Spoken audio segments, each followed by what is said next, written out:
Gotham Knights' release date has been approaching since its initial announcement in 2020, so it's only natural that more information has surfaced from WB Games Montreal, the same studio that produced the Batman Arkham series Indeed. But since we all know the Caped Crusader is dead, don't expect him to show up. This means all of the focus will be on his predecessors, so sit back and relax as we dive into the details of the upcoming Gotham feature, Gotham Knights. First up, release date announced. According to Warner Bros., Gotham Knights will be released on October 25th, 2022. Although the announcement was low-key for such a major franchise and game, but hey, at least we now have a clear date for the upcoming non-Batman Batman adventure. Additionally, WB Games has made a ton of information regarding Gotham Knights characters, gameplay, and other aspects available since the game was first announced. A few months ago, footage of the gameplay was released showing us how Nightwing and Red Hood will interact as well as two-player co-op. We've also seen how Robin will interact, but his bow staff looked to be a ton of fun. Secondly, the Batcave is replaced by the Belfry. Surprisingly, the new Batman game takes place in the busy streets and dimly lit alleyways of Gotham City, and it seems like a variety of different areas to explore. You'll see, though, that the Gotham Knights are now headquartered at the Belfry rather than the Batcave, which was apparently destroyed after Batman was killed.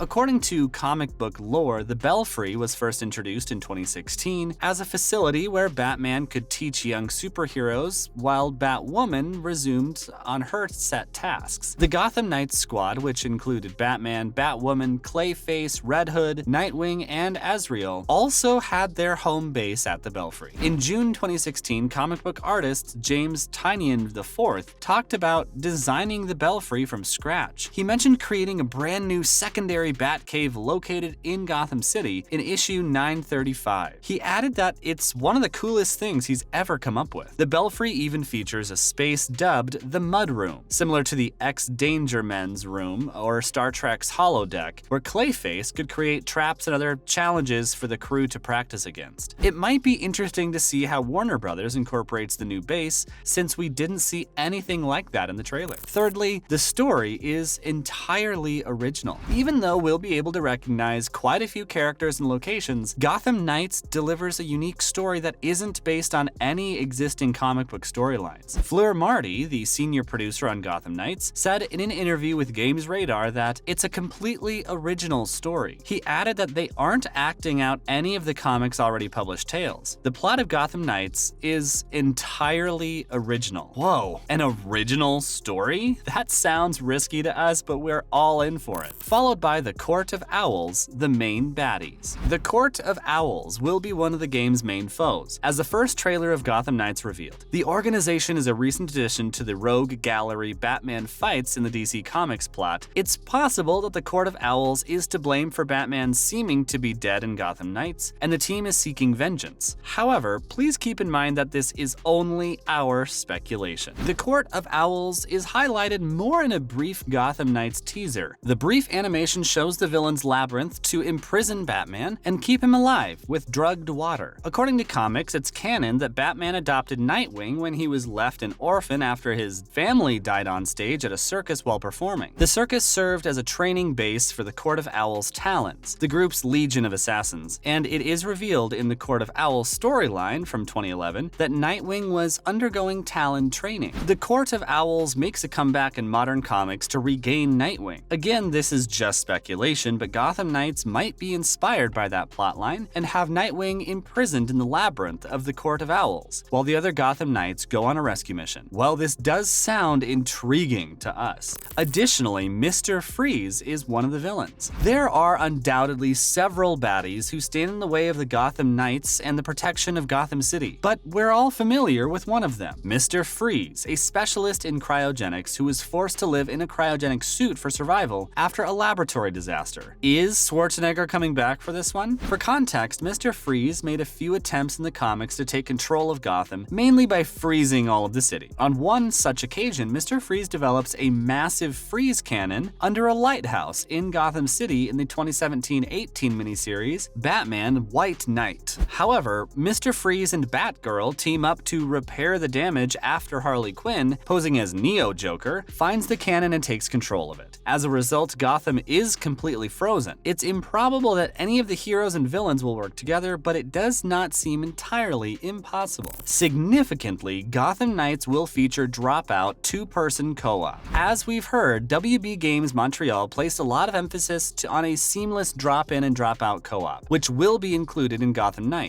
With Robin's assistance, you can watch Batgirl go about her business while demonstrating a couple of very satisfying-looking takedowns. The joining and exiting of Gotham Knights co-op sessions appears simple, with a notification stating, "Robin entered the session," popping up as another player joins without interfering with the action or the plot. Executive producer Fleur Marty discussed Gotham Knights' whole new combat system designed for cooperative play. Marty explained that they've completely reworked the combat system to make it work in co-op because that part of the experience is incredibly exciting for the players. Designing a combat system from scratch has its challenges, but it's been very stimulating and they're proud of the outcome. He added that some of the mechanics wouldn't feel alien for people who played and enjoyed the Arkham series, but it is still very different in many ways. Okay, not gonna lie, this sounds like one of the coolest features this game has. Interestingly, does the game feature combat awareness? Some aspects of the gameplay cannot be overlooked due to the pressure on Gotham Knights to develop the perfect superhero game. The combat animations in Red Hood are conspicuously out of place in almost every aspect. Well, that's a bummer. The skill set of Red Hood is obviously an effort by WB Montreal to put some distinction between the four playable heroes. With acrobatics moves that enable him to quickly narrow the gap between enemies and vault over them, as well as an arsenal that follows him to temporarily freeze opponents or thwart their attempts to fire weapons, Nightwing appears to play similarly to Gotham Knights' Spider-Man. Once Gotham Knights is released, he'll probably be the popular pick, but we're excited to play as Red Hood because of how ruthlessly he plays. Moreover, each character has distinct skills. The creative director of Gotham Knights, Patrick Redding, confirmed to Games Radar that each character would have their own special skills and skill trees. According to Redding, one of the hardest components of creating Gotham Knights was balancing each character for cooperative play. However, having each character feel distinct from the next is essential to the story. Redding explained that since the characters were all trained by Batman, they all use specific crime-fighting techniques derived from the Dark Knight. They have all kinds of evolved in their own directions, and they each have their own unique specialties. He added that they wanted to make sure that each character had a unique take on the concept of being able to party crash on crime with things like navigation and traveling. He further added that the Gotham Knights might therefore share some of the same equipment, such as the Bat Cycle and the Grapple. However, each of them also has unique and individual ways of approaching and engaging in conflict. Redding also went into a great detail about Nightwing and Red Hood's skills in a recent Discord Q&A. It seems like it was designed to look as though Nightwing had raided the Batcave of its tools and added them to his own arsenal of weapons. And lastly, the story features the biggest version of Gotham. That's according to executive producer Fleur Marty, who spoke to Game Informer in a new interview. When asked just how big Gotham Knights map actually is, Marty answered that it's the biggest version of Gotham that has been represented in video games, which is no small feat considering Batman Arkham City's huge scale. Marty explained that their density and verticality are the most important things. It has a lot of layers. The Bat Cycle is a long-range mode of transportation. Marty continued that he spends many of his Zoom calls on the Bat Cycle driving around Gotham. Game director Jeff Eleanor added that it's one of the fastest and most chill ways to move around the city and that it feels like a huge place. Seems like they might include fast traveling too, considering the scale of the map the creators are hyping us about. That's all for this video. What do you think about Gotham Knights' new details surfacing? Let us know in the comments below. And remember, don't forget to like this video and subscribe to our channel for more exciting content in the future. Thanks for watching. See you next time.